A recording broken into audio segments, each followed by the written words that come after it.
When I was a boy, we had a pool in Manly. It was a beautiful pool. There was fish that used to live around the bars where there were seaweed. And I used to dive for pennies. It didn't do my ears much good. Then the later 60s came along and the old psychedelic movement and interest in Buddhism. So here I've made a collage with pennies, remembering those days when I was a boy, diving for coins that the tourists would throw in when they came on the Manly Ferry. You see the changing room there, and we had tea rooms in those days. It wasn't all coffee. And changing room, you see, everybody has the potential to be a Buddha. Let me just change the picture.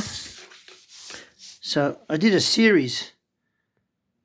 I'm not very imaginative, really. You see the Ferris wheel sort of with all the Buddhas there. These are potentials, who you could become. There was a Chinese Buddhist who said the Buddha is in the bush at the back of the garden. What he was saying, I think, is that Buddha is everywhere, potentially. So there's the wheel of life, and somebody's diving off it, and she's up in the sky as well. She's diving in a transcendental Sydney.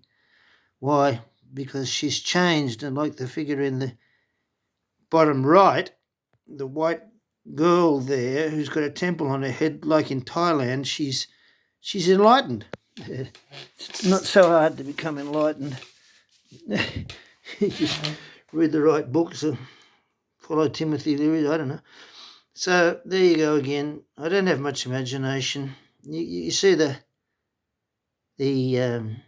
sign, the yin-yang woman going over it again. All these people achieving or trying to achieve Buddhahood. The Manly Ferry there. The beautiful Manly Ferry taking people to heaven. Where is heaven? I'll tell you where it is. It's in Sydney Harbour. Let's have if we can, a closer look at some of these people here. Love it, love it. Now, not everybody's nice, see? Not everybody's good. Even in those days, there were people who were not of best intention. Quite a lot of them, actually. I love Manly. That's my problem in life. All right, one more. These are begun with designer tempera and then acrylic paint on top. I throw in a bit of watercolour pencil. Look at that Manly Ferry there. It's like a holy image. That might be John the Baptist or somebody blessing somebody. There's the Harbour Bridge. There's the Opera House. This is, for me, very, very Sydney, with people with the potential within the Mirror Maze, within the Ghost Train, and all the amusements. We can change. We can change from being a clown to being a Buddha, although it's very, very unlikely.